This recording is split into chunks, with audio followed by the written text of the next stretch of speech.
ఎంతో దైవానుగ్రహం ఉంటే తప్ప ఈ విషయాలను మీరు తెలుసుకోలేరు. ఎందుకు తిరుమలని భూలోక వైకుంఠం అని అంటారు? బ్రహ్మదేవుడు నిద్రపోవడానికి ప్రళయ వర్షం కురిస్తే తప్ప ఆయన నిద్రపోరు. ఇలా ప్రళయ వర్షంలో నిద్రపోయి మేల్కొనే సమయానికి భూమి సముద్ర గర్భంలోకి వెళ్ళిపోతుంది. అది చూసి బ్రహ్మదేవుడు విష్ణువును ప్రార్థించి మానసపుత్రులను సృష్టిస్తాడు. నారదుణ్ణి, సరకుణ్ణి, వీళ్ళందరినీ. వీళ్ళతో పాటు హిరణ్యాక్షసుని, హిరణ్యకశిపుణ్ణి కూడా సృష్టిస్తాడు.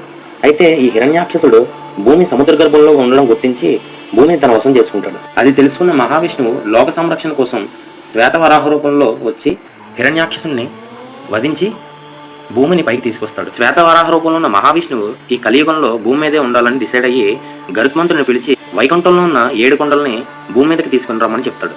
అలా గరుత్మంతుడు వెళ్లి ఆ 7 కొండల్ని తిరుపతిలో పెడతాడు. ఆ 7 కొండలు శేషాద్రి, నీలాద్రి, గరుడాద్రి, అంజనాద్రి, వృషభాద్రి, నారాయణాద్రి మరియు వెంకటాద్రి.